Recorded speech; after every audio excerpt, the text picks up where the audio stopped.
Well, hello, everybody. Welcome back to Reality Realness with three S's. I'm your host here, Chantele Francis, and I do not have a lovely co-host here today. It's just going to be me and you. So if this is your first time on Reality Realness, well, then welcome, or if you're returning, well, thanks for coming back. We are all about reality television and all the gossip that goes along with it. So today we're going to talk about episode 2 of Below Deck. I know I'm still behind, but I'm going to try to catch up. So I'm going to finish watching yesterday's episode today and then maybe do yesterday's episode tomorrow, and then beyond the schedule that I'll do Below Deck on Tuesday. So that is my intention. Tuesdays between 2 and 4 Eastern Standard Time is what I plan on doing Below Deck. Now, I am curious, I'm going to keep on asking this throughout this particular stream, is if you guys are interested in me covering the Real Housewives of Salt Lake City. I did watch the episode and I thought it was a pretty good episode. I'm just wondering if there is any demand or if anybody is actually really interested in it. So let me know in the comments if you would like the Real Housewives of Salt Lake City, Utah, and whether or not you'd be interested in if either I chatted about it alone with you guys or if I found somebody to talk about the season together. So let me know what you think. And also let me know what you think about Below Deck. Wow, it starts off as just like a disaster. And I think that we could, everybody's been joking that 2020, like, let's not repeat 2020. 2020 is a disaster. And like a lot of very interesting things have been happening so far in 2020, as we all know. And for Below Deck, this was the beginning of, how serious the coronavirus actually was. And it was kind of like you can feel it looming. Like there's like, I don't know if they're creating this on purpose, but it's kind of like if you ever watched the movie Titanic and you just know the whole time that the ship is going to sink. And so I think that maybe because I know that corona is going to happen, like I can hear, it's like the eerie knowing, the foreshadowing, everything is just like ominous that like corona is coming. So they start off the episode, and I feel actually really terribly for this poor new crew. The chief stew, she's brand new for Francesca. Eddie, he's not brand new, but he hasn't been yachting in a few years, and he doesn't really have a full team. At the end of the last episode, we see that one of his, stronger team, or strongest actually, deckhands, he has to go home because his grandmother is sick. And I'm actually wondering, they didn't make it clear, but whether or not his grandmother was sick due to corona. So I hope that she pulled through and that she's okay. I'm not sure, but I hope that she's doing okay as of right now. It's so funny. Like almost everybody on my list is like, do not disturb. And then like the one person seems to message me that's not on do not disturb on my messenger, dings me as soon as I'm on a live. But anyways, sorry about that, guys. I turned it off. And yes, again, I hope that his grandmother is okay. So we get right into it, and these charter guests are, man, they're a piece of work. And I know that they're probably playing up a little bit because they are on a TV show. They're probably getting paid for their participation. Like, yes, they're going to be paying the bill of their actual charter, I'm assuming, but I think they get an appearance fee, or like, hey, like if you're going to do a charter, do it with us and maybe you'll get like a discounted rate or so. Like, I don't know what it is, or maybe they get the charter free, but they have to leave the tip. I don't know how the rules are there. I'm actually going to do a little bit of investigating. And if any of you guys know the details of like how the charter guests work within Below Deck, that would be great. Like why is it beneficial for them to do it? They must be getting a kickback. I mean, they have to be on TV, so that's cool. But like, would you really want to be paying full price to have this kind of experience where you don't know if it's going to be 5-star?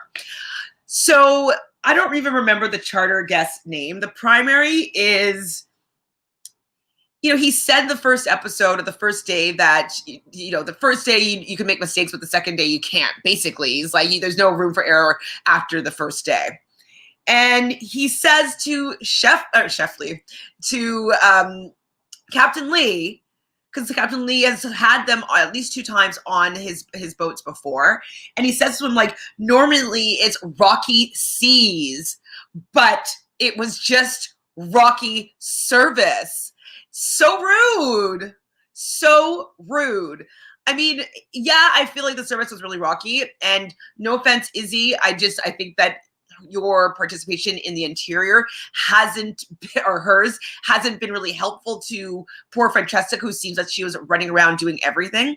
But I think that Francesca, what she's missing is having some like structure or some order or some like, okay, if you're not doing this, you're doing this. And if you're not doing this, you're doing this. Like, she's kind of behind everything already. I mean, these charter guests, you know that they're going to be difficult.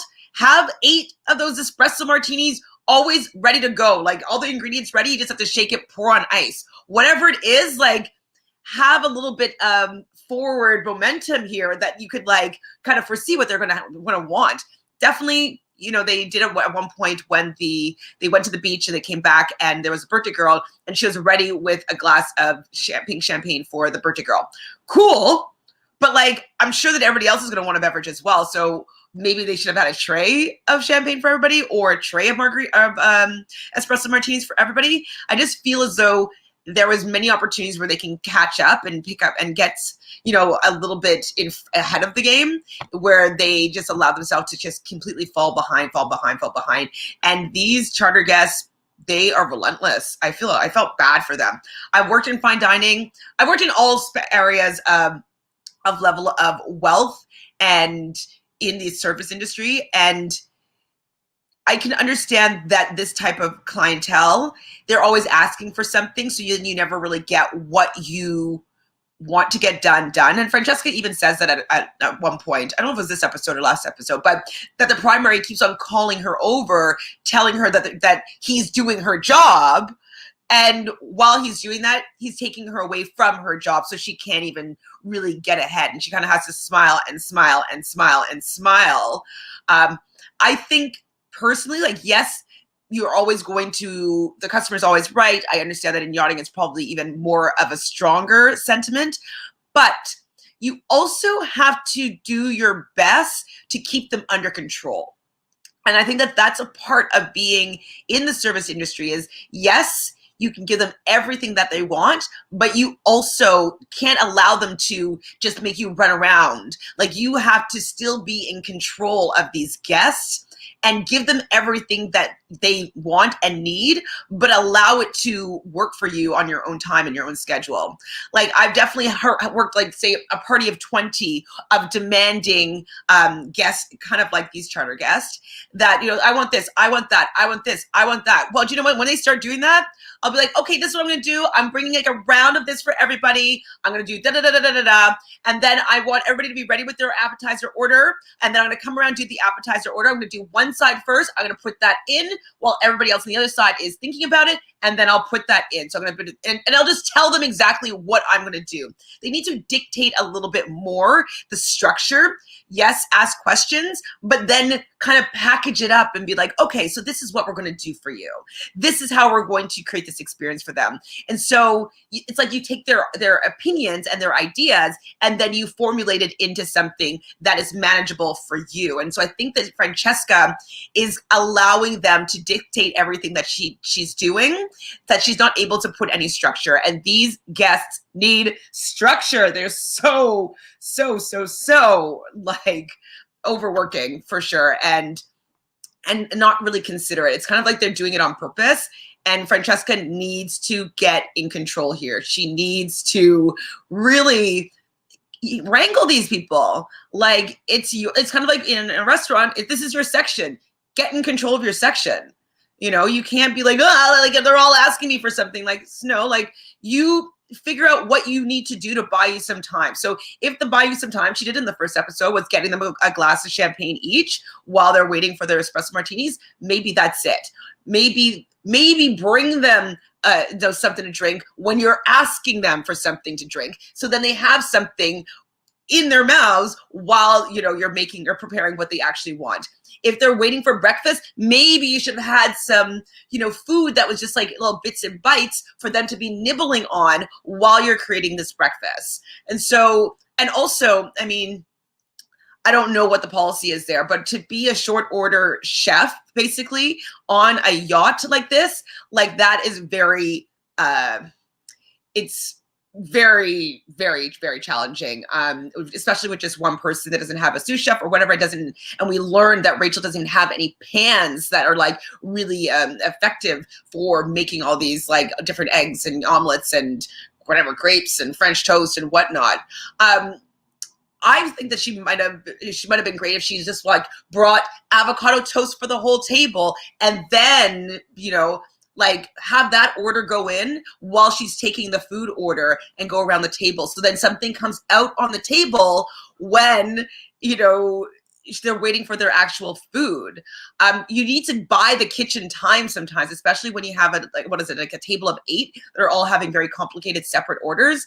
It's very challenging for her to get those all out at one time. And so I would have definitely had food hit the table. I worked at many tapas restaurants, and this is how, like, if I'm working in a restaurant now, this is how I eat.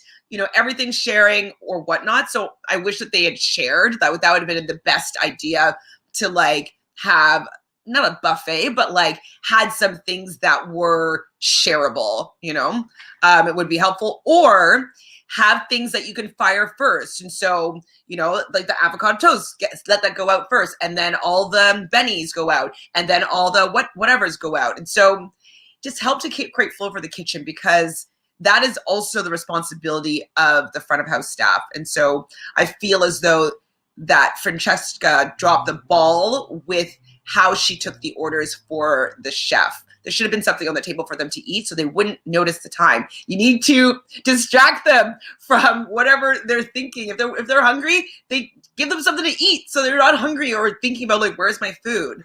Even the primary at one point, I felt really bad because like Rachel was working really, really hard making this breakfast, having multiple ingredients in their omelets. Like I felt for Rachel, and Rachel was really, really, she was overwhelmed 100%, especially because some of the food started coming back, and I'm like, oh my goodness, poor girl. But she still powered through it, and I think that they were decently happy in the end. But at one point, the primary was like, well, I don't know if I even want breakfast anymore. It's almost lunchtime now. And I'm just like, wow, like, how can you not see that it's not that she's just sitting around like filing her nails? Like, she's making a lot of food for different people, and there's only one of her and one tiny little kitchen with a couple of elements. So I felt really bad for her, especially with all like the different dietary preferences and restrictions. Like, I feel for her, definitely. Eddie, though, doesn't seem like he is going to be doing well with, I don't even remember his name right now. That's terrible. But the deckhand that's very inexperienced, but he's an environmentalist.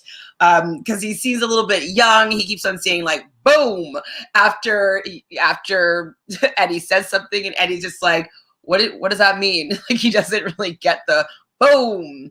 And I think that he's being annoyed by this deckhand. What's his name? Shane? I don't remember. That shows how insignificant I think that he is. I feel like he's going to get fired. I don't think that they're going to want him around that much. Should I write his name down? I know he did something. I don't know. So so Eddie was telling them about Avery and about how Avery was going to be leaving, going home to see his grandmother. And that's when whatever his name is, like, boom. And she's just like, what does that mean? What does that mean? I get it, because sometimes I'm like, whoa, boom. Like, I get it, but it doesn't vibe with Eddie. Not at all. So poor Rachel. So I guess that breakfast was actually the day after, but we talked about it, so whatever. But the night before, they're supposed to be having a tasting menu, and it's a tasting menu of multiple countries that also have to take in consideration of everybody's dietary preference, and they wanted to have the drinks that are all of different countries. And I was just like, I think they're just asking for things to be really difficult, because doing multiple food varieties plus making it a tasting menu, so you're already going to have many different ingredients and elements and components. Like, I think that they were just doing it to try and rattle Rachel. And so Rachel, though, handled it like a champ. She, he was like, wow, like he was definitely impressed that she was able to get this food out, especially taking into account what people's dietary preferences or restrictions. And she's definitely did a good job in the eyes of the primary. But at one point, even the primary said, he's like, oh, I'm doing your job. Like, he needs to just sit down and just be mad about the experience, and instead of like going in and micromanaging. That's kind of one of the worst things when you have somebody that you're taking care of that has his hand in the pot, because you can't actually do your job because you're kind of overseeing what he's doing. And it definitely makes for a terrible experience for everybody, because you end up doing the work twice and he doesn't end up getting happy. So anyways, he's the worst. I wonder what he does though. Like, how does he have so much wealth is my question. So I think that Francesca is starting to get really overwhelmed with Izzy. So Izzy doesn't seem to be able to hold her weight. We obviously learn later on in the episode that Izzy's kind of more interested in doing the deckhand work, and she just does not have any sense of urgency. If you've ever worked in a restaurant, you know that sense of urgency is the most important thing for people to feel confident that you're going to get something done and in a timely fashion, because 1 second feels like an hour to a client that is waiting. Like, you need to just tighten that time frame. Like, if something's taking long, you need to give them something to distract them. You have to. And Izzy doesn't seem to have any instincts and like drive to like do service and do service well. Like, every time she's asked to do something, it's just like dum dum dum dum. And you're like, Izzy, like, let's go. Like, these people are not like the humdy-dum-dum type people. It's not just like chillaxing. It's like, pick up the pace here. So I can understand how Francesca didn't really include her. She just talked to Stephanie about how she wanted to take care of the dinner and like, the service for this particular charter guests. So you could tell that it's kind of like she'd rather just work without Izzy, really, and just have Izzy doing like the bare minimum, which I just don't understand how she got the job in the first place. Because I can think of 30 people that would be more qualified, at least on the service side of things, or the hospitality side of things. I guess not that many people that are good in hospitality have their boating service license. I'm not sure what all that is. If you guys can tell me, actually, if you guys have any idea as to what kind of like accrediting, I can't even think of the word right now, what kind of paperwork you'd need to be able to work on a super yacht in the front of house or the interior is my question for sure. So didn't what? Okay, so I don't know why, but Izzy, I think, was asked to unpack their bags, and she only unpacked the primary's bags, but didn't unpack everybody's bags, which I was like, stuff like that is going to look bad. If you didn't know, you should have asked for sure whether or not they wanted their bags unpacked, because if that's something that they're expecting, then just ask in the beginning. Like, if someone's like, oh, can I have water? You ask, do you want sparkling or flat? If one person in your group wants to have their bags unpacked, then ask maybe, would anybody else like me to unpack their bags for them? And people will be like, yes, yes. And like, oh, everybody? Perfect. So I think that there's a little bit of lack of trying to do well and give good service, seemingly with everybody. And Francesca, there's a little bit of name droppings of the people that she's served on yachts before. I think she said Brad Pitt was somebody, and I can't remember actually anybody else. But she said that she has served a lot of these high-end clients before. And so I'm just wondering how she hasn't learned yet to be one step ahead of the guest. I don't know. I'm not trying to, like, I'm just giving my opinion. I'm not trying to, like, knock down these poor people. Like, I know that they're probably doing the best they could in the moment, but I'm just observing from how I think that I would have handled the situation. And, you know, I'm watching the show and I'm doing a review about it. So I'm kind of, you know, I get to judge it a little bit. But I appreciate everybody probably worked hard and are completely capable, but it just doesn't seem like it's showing in this episode. And then we hear that Izzy just wants to become a deckhand instead. And so she actually even goes to Captain Lee at one point this episode and tells Captain Lee that, you know, instead of maybe finding a new deckhand, that maybe she could be a deckhand and he finds somebody else for the interior, which I think would be better. But, like, I think that you should maybe mention that to your chief stew first, and then, well, secondly, maybe talk to Eddie, the bosun, about that, because then maybe Eddie would be like, hey, like, well, maybe let me talk to Francesca. We can see if we can use you a little bit right now and see if it would work out, and then we'll decide together and with, like, Francesca, and then Francesca and Eddie will go to Captain Lee and make that decision. I thought it was interesting that she decided to go to the top about something that, yes, he'll have the final say, but he likes things to be taken care of before it comes to him. And I just thought it was, you don't want the captain to be doing these menial things, you know? Anyways, that's why he has a bosun. That's why he has a chief stew, is so they can deal with the crew. And then if he has to sign off on something, he could say yes or no. But I don't think she should have been doing that, coming to talk to him. I think he was kind of surprised by it as well. What am I writing here? So, yes, Rachel did, though, get applause that evening, which I was very happy that they understood about the amount of effort that she put in having this multi-course dinner that really took care of people's preferences and their, you know, dietary restrictions, as I said before, and different places around the world. I'd always like, though, when the staff dresses up. I've worked on yachts before, not that, like, in the same capacity as Below Deck, but where it was still anchored or just going around like a small harbor. And it definitely is, there's like a trick and a skill to being able to accommodate these guests or whatever. And so, and creating themes are something that I love doing. I love dressing up. I love, you know, wearing outfits. I love it. Like, ooh, 70s theme. Like, oh, like any of all my birthday parties were always theme based to some extent. And I think that this year I might do 70s roller rink. I don't know. That's what I'm thinking. So I love that. And so the fact that they were requesting the staff to dress up, I was like, okay, that's fun. But it didn't seem as though Francesca was that excited about it. I guess she was dressed, I'm not sure how, she was kind of wearing like a wraparound striped, I believe, dress. It was nice, but she started to look frazzled.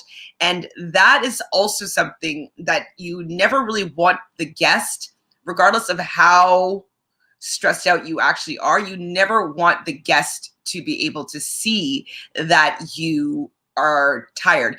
And you can never really say no to a guest. And she did it at one point. I can't remember exactly what she said. Hold on, let me find it. Oh my God, who said that? God, no pants, no hands for food. Oh, right. Oh my God. So they kept on, like, Rachel kept on being like, service. And like, I don't really know what Francesca was doing. We know that Stephanie, I believe her name is, was taking care of the drinks. And so she was doing that with, is his name Shane? Man, I don't know these people yet. I'm so sorry if I'm butchering their name. I will know their names by tomorrow. It's just because there's just all of a new crew. And, you know, I'm used to the old, at least knowing the chief stew and the bosun.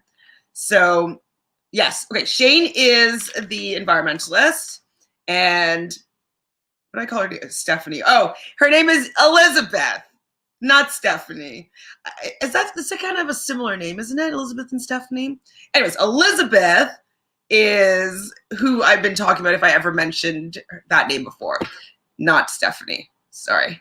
So Elizabeth is taking care of all the drinks with Shane.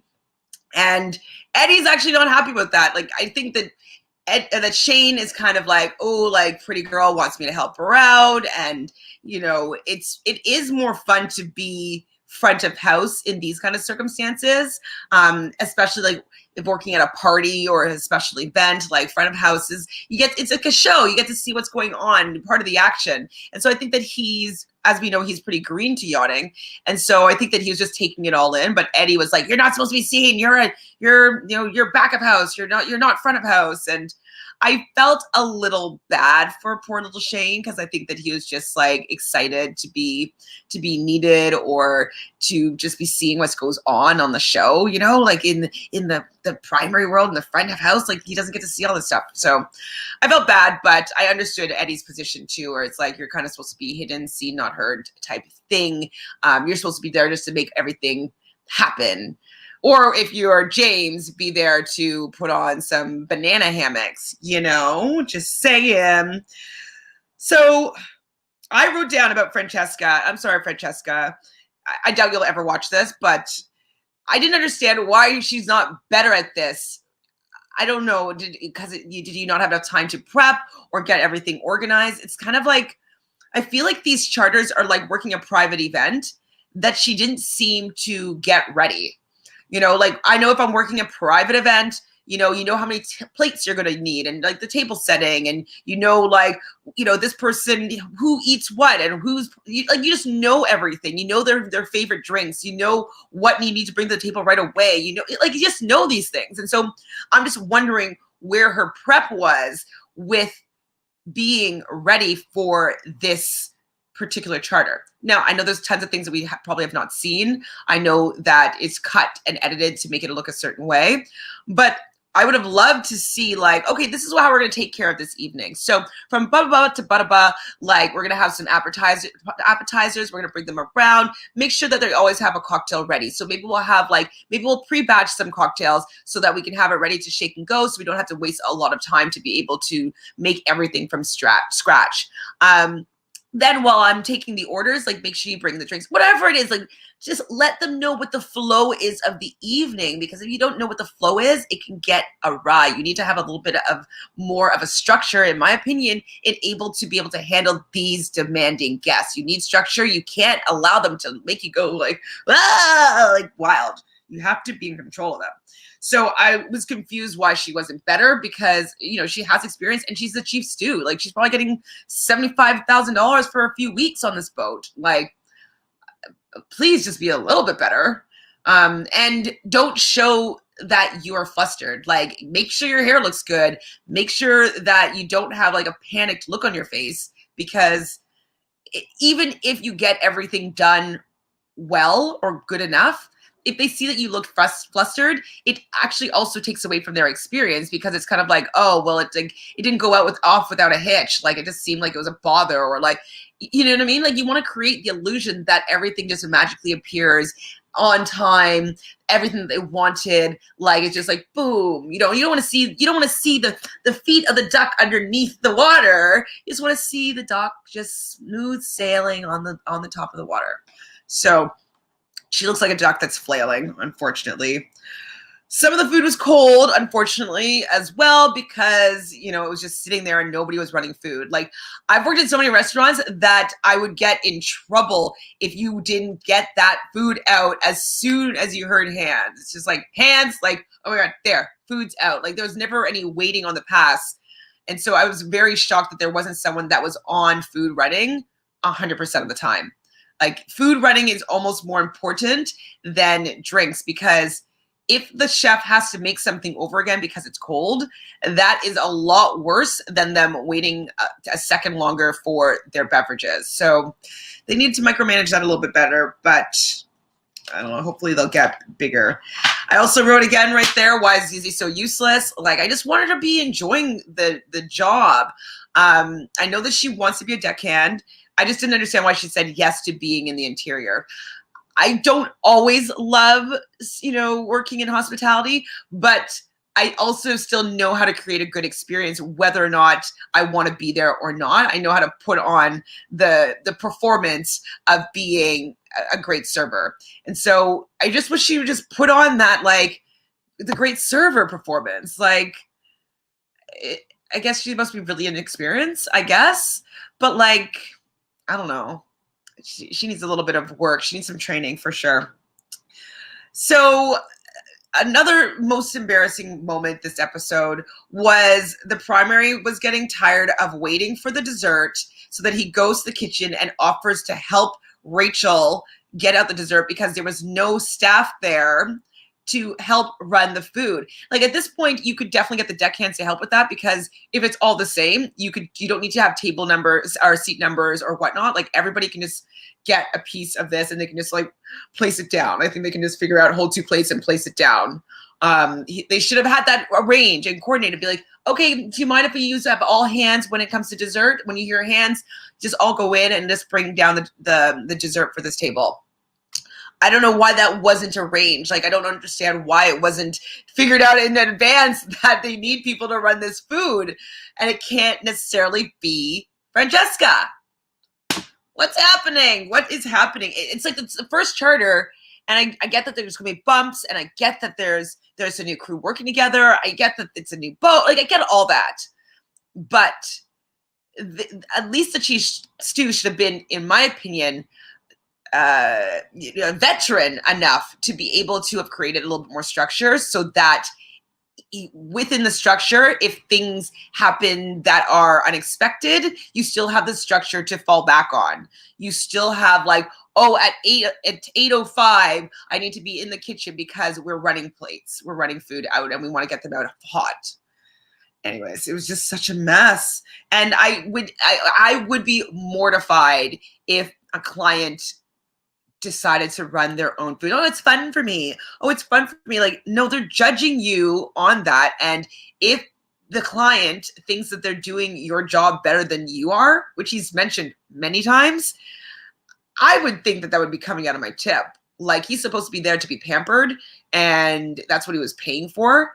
And if he's running his own food, making his own drinks, like noticing all these things that are not going very smoothly, I wouldn't really want to tip. I would always tip, just because I've worked in the industry and I know that sometimes things are not like are outside of your control. I always tip 20% minimum. But I can understand why somebody who's expecting a high caliber service, if they're doing some of the work on their own, why would they be tipping high caliber tips when they weren't receiving the service that would be warranted for that amount of money? So I don't know. It's hard to say, because like I don't feel as though the primary guest has ever worked in service before. So I feel that he likes that dance with like, I got lots of money, so do this job really well. And I think he seems like the type that the more that he does of your job, the more that he's going to hold it against you that you didn't do it well enough. So worrisome.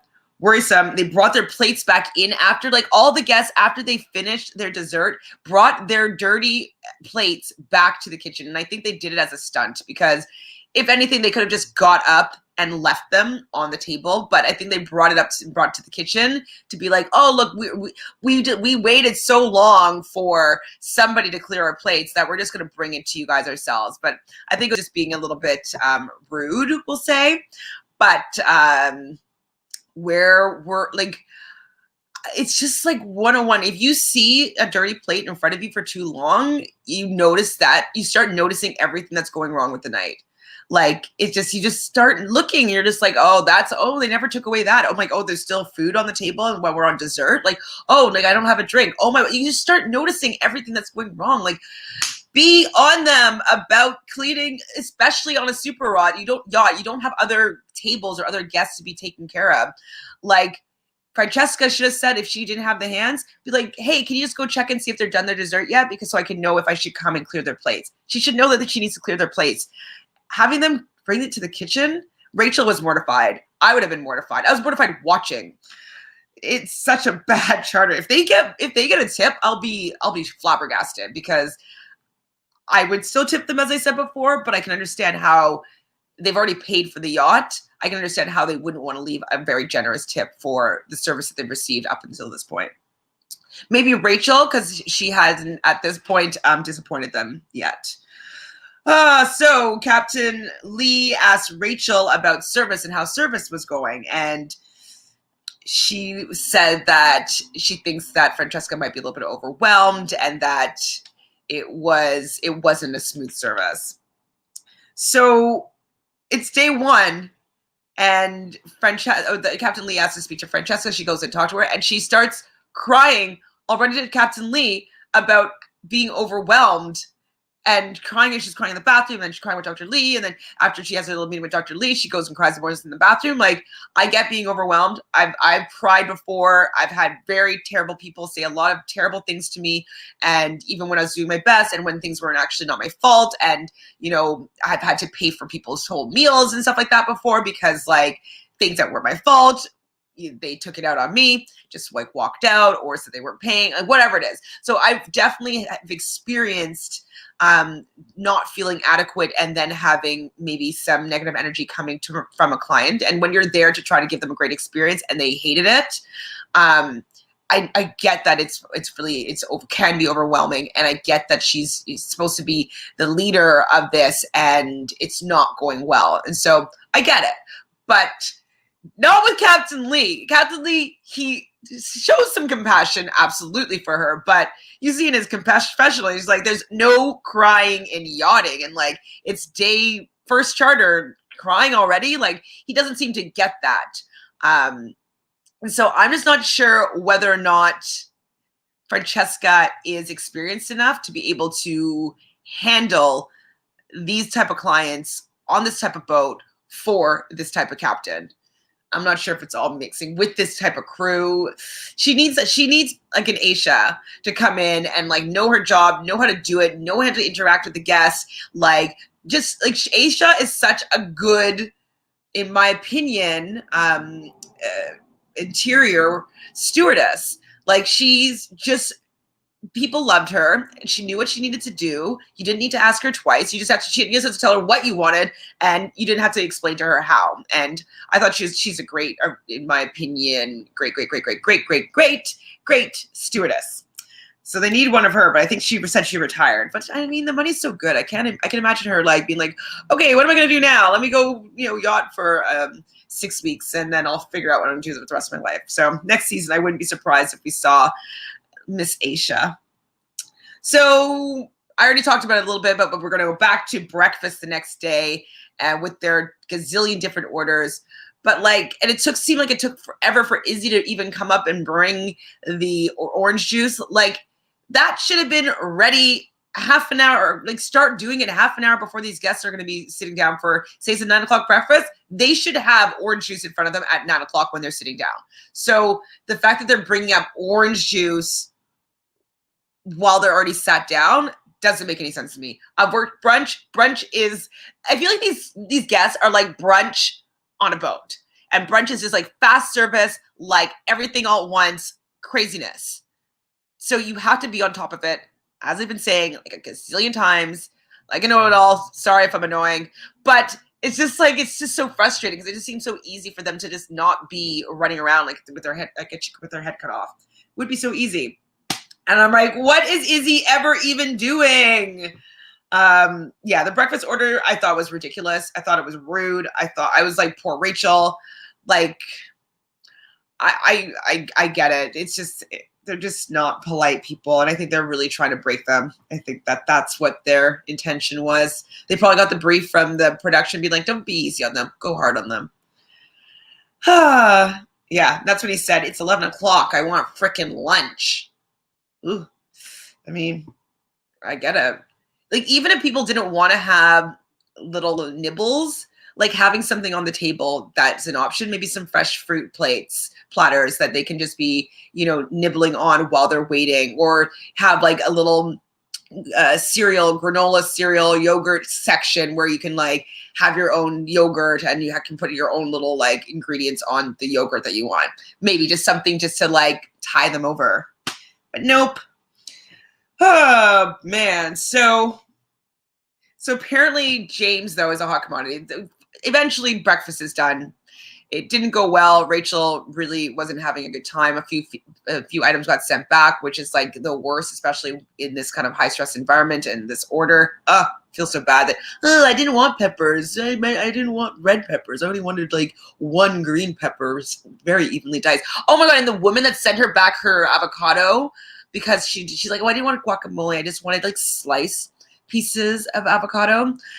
And I don't think that Rachel, I mean, maybe I'm wrong, but maybe I'm wrong. But I wouldn't think that she would put in like cilantro and lime and, any other ingredients that would make it avocado-y. I would just think of maybe like mashed. So she would just like be able to make a big mash and put like the avocado toast mashed on things, I don't think that she would have seasoned it like guacamole. But she didn't want that. She just wanted sliced avocado. So rude. Just eat it. It's just like, it's not going to be that terrible. Anyways, I just thought it was rude too that they sent that back.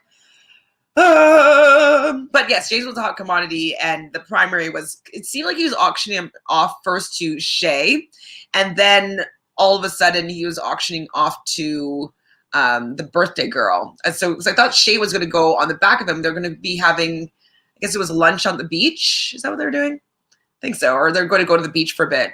And so somebody was going to be taking James for a little ride. And first it was going to be Shay, and then all of a sudden it was the birthday girl. So I thought that was strange that both of them were being offered him up. Both of them. He was being offered up to both of them. And then we see, oh boy, the scene that like I think is going to get him fired, but Shane is like really just taking it in and just loving his life, and decides to take off his shirt and go for a little swim in the ocean without asking. Is he on a break? Who knows? And he doesn't have his radio available, and Captain Lee is just calling him, and he's no response. Not good. If you're going to do that, you need to be responsive for your radio, because that's what people judge your ability on, is like how efficient and effective you are with responding and getting things done. Like there's no, oh, let's just wait for him to dry off and then he can answer my radio. You have a walkie-talkie because they want immediate response. So not good. But he does talk about how he brought like biodegradable sunscreen and like biodegradable like other stuff. And so I thought it was pretty good. I wish that maybe he showed the brands, because I never really thought about where to get biodegradable sunscreen or sun lotion or anything like that. So I think that's great, but he needs to be responsive. Poor Shane. Who did I write that about? I don't know. Oh, maybe it was Izzy that she fell in love with a yachty. I don't know. So when they were on the beach, though, the boat was kind of floating away. And so you see Izzy being able to step in as a deckhand and, knows how to pull the boat and anchor it. I don't know if that's the terminology, whatever, make it stable. And that was kind of like her audition for Eddie. And so he really liked that she was able to take initiative. And that's something that Shane wouldn't have known what to do or how to do it. Eddie would have had to explain to him, like, hey, go there and go walk all the way here and go walk up the beach, or whatever the instructions would have been. And so I think that he liked that she knew how to take initiative there because she's experienced that before. So that was good on Izzy. And so I guess it was later on that night they finally go back, and they definitely there's something else was going on, because with Shay and the birthday girl. So the birthday girl goes back with James. Like, she loves James on the back of his jet ski. Goes back to the boat. Everybody else gets back to the boat. And for her birthday, they want to put James in a little outfit. And so the primary gives him all these little scandalous little bottoms or underwear, or I don't know if they're underwear, if they're actually swimming trunks, but they call them, because that's what they call them. And he's like, budgie smugglers. And the primary's like, no, it's also called a banana hammock. So they're kind of joking about what they're putting in poor James, who's being a very good sport to have a little dance for the birthday girl. So the birthday girl gets the surprise, and he comes out dancing in this, I believe it was like silver, metallic-y, very small. Not that his was very small, but very revealing, we'll say, budgie smugglers, and gives her a little lap dance, and she seemed to love it. but I don't know what happened. But one of the girls at the table got annoyed and was like, thought that the birthday girl was being inconsiderate about the fact that Shay really liked James, and all of a sudden Shay's out of the picture, and birthday girl is on the back of the jet ski with him when she thought it was going to be her, and I don't know, it was just like, it became a weird fight. It's like, A, he's not either of yours. B, he's working. And C, like, it's the birthday girl. Like, I don't know, give the birthday girl what she wants. Like, so they must have some past history or something where maybe birthday girl steals Shay's man, or has flirted with, or something like that. There must be some history, because I don't think that birthday girl really did anything wrong. But the person that was calling them out at the table was like, you know, you knew your friend liked him. Like, why would you allow yourself to go on the back of the jet ski? Like, you don't know him enough to like him. Like, I guess I get girl code, but like, he's working, and you guys are guests on a boat. He's nobody's, you know? Anyways, there's no potential that's nothing gonna happen there. You're not gonna start dating. Like, it's not a thing. You just think he's cute, and you maybe want to make out with him. Anyways, so I feel like there must be history between them in order for that to blow up as much as it did. But it actually really blew up, and like, people were yelling and fighting, and I couldn't tell whose side the primary was on. Actually, hopefully that will be clarified next episode. What's her name? Happy Lexi, out comes James. Oh, so guess the birthday girl's name is Lexi. She's still happy. She likes James. She's having a good time. She wasn't really. James is the British deckhand. That's very cute. She didn't seem that fazed by being called out here. But it just was a weird dynamic between friends or whatnot. Like, all of you guys should just be screaming and having fun with it. Like, not being like, he's mine. Like, you're having a collective experience. So I was kind of thought that it was strange being called, like, Shay and Lexi, that whole fight being called out. So hopefully we'll get more info as to like what's going on between Shay and Lexi. I'm going to see if I can find them online, or see if there's any gossip about them, because it just seems as though it was a little bit of an overreaction. But who knows why these women feel this way about little James. But that's pretty much all that I have for you right now. I'm going to continue covering Below Deck. So tomorrow I'll be back online, probably after I do The Bachelorette. And we'll talk about Below Deck, and then I'll be caught up. And then next week I'll do Below Deck again on Tuesdays. So we'll be in the flow. So Tuesdays will be Below Deck. Wednesdays will be The Bachelorette. Thursdays will be The Amazing Race. Friday will be The Masked Singer. Saturday, maybe Salt Lake City Housewives. Sunday will be the Sequester. So we're going to be doing next Sunday, we'll do a draft pick for Sequester. So if you guys are interested in that show, it's going to be really fun to see how we rank all this cast. And then we're going to do our draft picks on who we want to be on our team. And hopefully we'll have the winner between me and JoJo.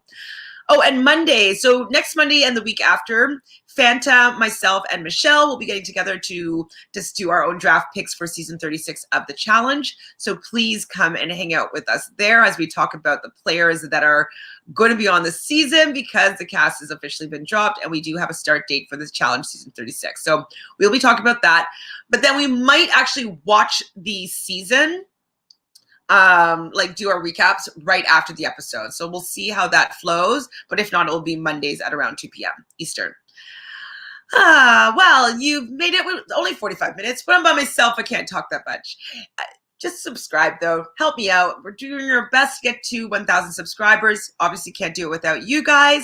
We love having you join us, especially when you join us in the chat. It makes things so much fun. So please subscribe. Ring that bell so every time we go live, sometimes we go live at a random time, you'll be notified. And then lastly, like this video if you like talking about Below Deck, and also just comment and let me know on whether or not you think I should cover Salt Lake City Housewives. I liked it. I just don't know if it's dynamic enough or if people care about it enough. Let me know. I'd do it probably on Saturdays, but I'd have to catch up on last week's. And so do that on an off time, but get back on the train of doing it maybe Saturdays. So let me know what you think. Please subscribe to Reality Realness with 3 S's. 3 Thanks, guys. I'll see you soon.